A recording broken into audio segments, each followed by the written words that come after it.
lead us into, we're going to stay talking about the NFL. We're going to be talking about the Jets right now. So the big rumor flying around this week, Deshaun Watson wants out of Houston, right? He wants to trade, and I want Deshaun. I want Deshaun on the New York Jets. What do you think about that? I fully agree with you. I mean, obviously there's going to be a hefty price tag. And, if it's not too crazy, if we're not talking 5 first-round picks, anything like that, if it's 3 maybe, I think that's definitely an avenue we need to explore. For sure. I think that, Deshaun Watson is an absolute proven beast in this league. Granted, his team was not great this year. They had a bad record, but that was no fault to him. I felt like every time I, was watching the red zone this year and I see Deshaun Watson go down and score a touchdown late in the game, his defense somehow finds a way to kind of screw it up for him. So I just feel bad for him in that situation. Look, I know we're the Jets. We're 2-14, so we really can't talk about that. But I think that we are a good landing spot for Deshaun Watson. And kind of just to talk about how much of a beast he's been. He had a great year this year. I think they were 4-11. What were they? 4-12. Yeah, 4-12. 4-12. But Bill O'Brien shipped away, one of the best receivers in the league in DeAndre Hopkins for an aging running back. Yeah, and he still, and then Watson still put up some, I don't know if they were career numbers, but still an unbelievable year. I think that we're in a good spot. We can trade away picks to get him. I think that it makes sense to trade picks to get him. He is a proven monster, right? And I think if we bring him in, we have the money then to sign free agent wide receivers who I think would then be more inclined to want to come and play for New York with a Deshaun Watson-led team, right? I don't think too many free agent receivers are jumping the gun to go, play with Sam Darnold as much as I love Sam, but I think bringing Deshaun into a big market like New York is going to bring free agent wide receivers with him. He's young, right? He's not an old dude. He is young. With still a lot of football life left for him ahead. And if you think about it, he is a winner, right? He was a winner in college. I know the record really wasn't showing that he was a winner this year, but everything that he did, he looked like a winner in my eyes. I think the defense kind of set him back a ton this year over there in Houston. And I want you to ask yourself this. Sit back. Would you want to bring in, after a tough year like this, would you want to bring in a young, proven NFL stud, or do you want to go take one of these younger quarterbacks who is not proven to be an NFL stud yet, right?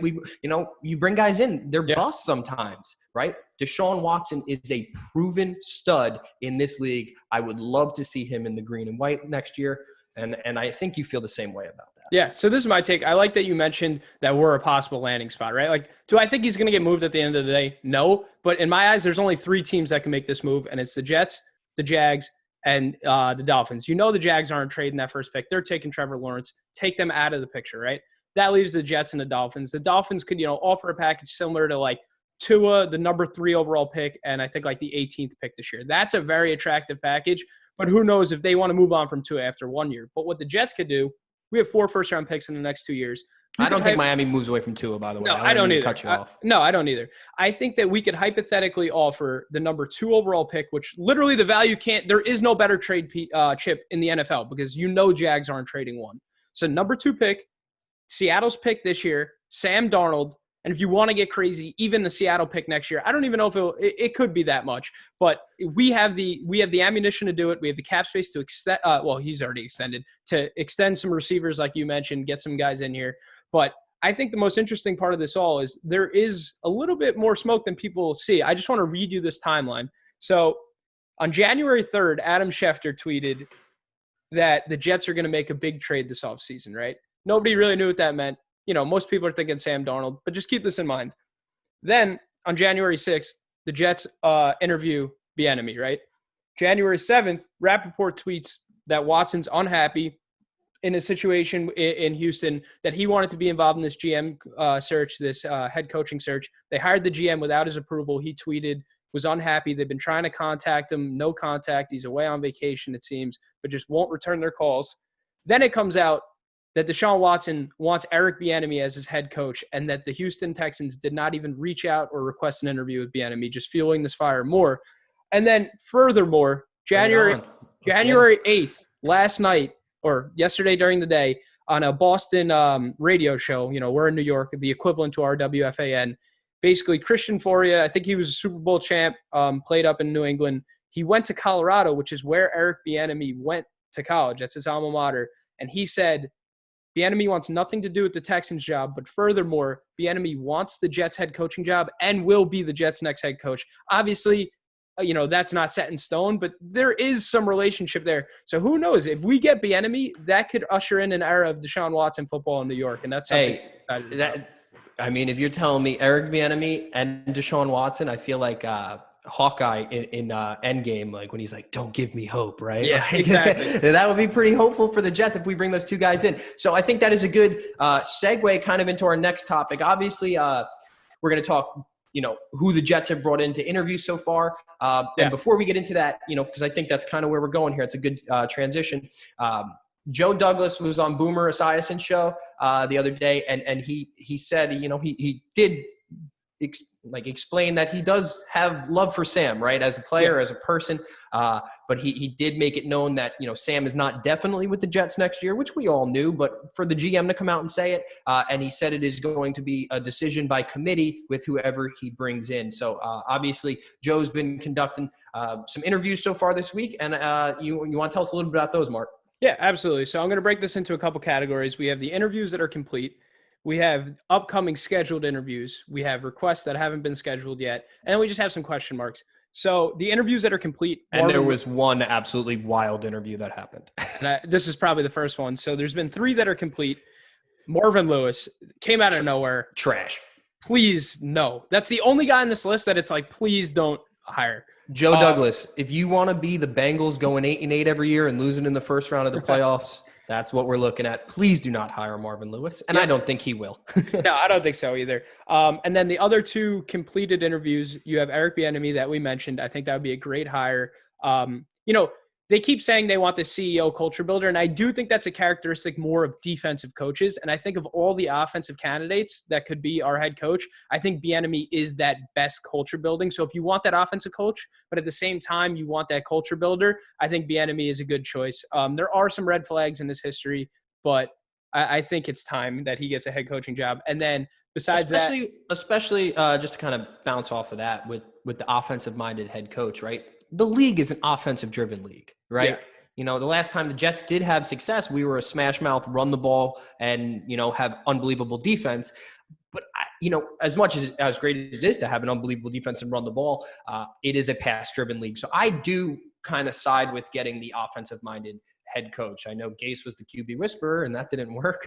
But I want a leader of men, though, and that's what this next guy is. Not saying he's my top choice, but Robert Saleh, I think he'd be a great fit here. He's the defensive coordinator over at the 49ers. He has completed his interview with the Jets. Richard Sherman just came out gushing about Robert Saleh, his leadership abilities. This is a guy that I'd be all in on. So much emotion, something we've lacked for so long with Bowles and Gase. I think that this would be a great fit and maybe the type of guy that Joe Douglas is looking for. A little spark plug. Yeah, no, exactly. And you know what? That dude looks tough. You see him on the side? Yeah. Come on. He looks like he would beat up half the other teams out there. Exactly. So we have some other exciting upcoming interviews. Matt Eberflus, I'm a big fan. Didn't even know who he was like 2 weeks ago. Like I knew his name, didn't know his personality. I watched some mic'd up videos of him. You know what? This guy, he's got some moxie. He's got some swag, and I do like him. He's the defensive coordinator of the Colts. They say the big thing about him is he creates production from what he has. It doesn't matter who they're picking up off the scrap heap. That Colts defense went from one of the worst defenses in the league to one of the best under the tutelage of Matt Eberflus. So that's a guy that I would really like. Brian Dable. And they're going to get the upset today. Yeah, like you said. Brian Dable, another really hot name. It's looking like he's pretty much not a sure thing to the Chargers, but it looks like he could be the next head coach of the Chargers. Great offensive mind. You saw what he's done with Josh Allen in Buffalo as the old coordinator. Won some Super Bowls up in New England as an assistant and was the offensive coordinator of that Jalen Hurts Tua Tagovailoa championship team at Alabama. So some nice resume there on Brian Dable. And then our last scheduled interview is Aaron Glenn. You might remember that name. Stud player with the Jets under, a Parcells guy. He's just a defensive backs coach, so not really my ideal hire because, I think he needs some more experience, but, possibly get some info on him as a potential D coordinator with this new staff. That I would like to see. For sure. So obviously, some really, really, really, really big decisions coming up here for the Jets, whether it's, big trades, free agents, but the first thing that we need to hammer home, obviously, is this head coaching coaching search so we can kind of get the ball rolling. I have the utmost faith in Joe Douglas to make it happen. Even just hearing him talk, man. Like, hearing him talk the other day, he was touting some of the young talent we have, the young core, and I agree with everything he was saying. And I have faith in him. I believe in everything he's going to do for this franchise to turn this around. And, we're at the bottom of the barrel right now, but I don't think we're, like I said last week, I don't think we're as far off as people think. Yeah. If Joe does his job, which he will, we're going to be all right.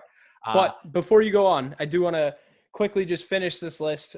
We have 2 more requests out there. Arthur Smith, the O coordinator of the Titans, he couldn't interview because, he's been prepping for the game this week. Great offensive mind. I just don't get that energy from him. And I think he's going to be a great coach, but I think what the Jets need is that culture building energy guy. And then Brandon Staley, the defensive coordinator from the Rams, I kind of feel the same way. Great coach, but not exactly what I'm looking for. And then lastly, I put these in like the question mark category. There's been no real talk about a request or an interview, but mostly because these guys are in the college ranks and they keep that under wraps to not affect recruiting. Probably my top 2 options, Matt Campbell, the head coach of Iowa State, and Pat Fitzgerald, the head coach of Northwestern. Both amazing, amazing leaders, culture builders, like I've mentioned 15 times already. I think these are probably the top 2 guys for the Jets. There's been some late smoke in the last, honestly, 12 hours about Matt Campbell. I heard from 2 different sources on Twitter. I didn't hear him. I just read them. But so there does look to be some smoke around Matt Campbell's name. Hopefully he even accepts the interview with the Jets. He didn't 2 years ago. And then Dan Mullen, not a fan, from Florida. There's been conflicting reports whether or not he's interviewing. And then one last name I want to throw out there. Isn't his wife the one who kisses all the players?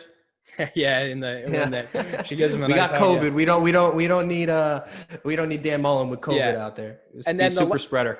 The last coach I want to talk about, coordinator in the NFL, kind of surprised not to hear his name mentioned at all, because if he's going to be requested, that has to be publicly announced, is Don Wink Martindale. He's the defensive coordinator from the Ravens, kind of reminiscent of Rex, big personality, just insanely respected by players. So I wouldn't be shocked if this is a name that we see pop up later on. But that's about all I got on the head coaching search. There's still a lot. That's about all. You just rattled off like 12 names. Yeah, exactly. I mean, I think that Joe D's gonna cast a really wide net. He's not gonna leave any stone unturned, and he's really just gonna do a thorough job and bring home, hopefully, the next leader of the Jets for a long, long time. All right. I want Bieniemy and Watson. Gun to your head. Who do you want as the head coach? I mean, if you're telling me I'm getting Watson, it's Bieniemy. But if you told me realistically, like, we're going to stay pat here, we're going to take, we're going to just draft normally, not make any big trades, maybe outside of Darnold, I would probably say my top is Matt Campbell, then Pat Fitzgerald, and then probably Saleh and Bieniemy.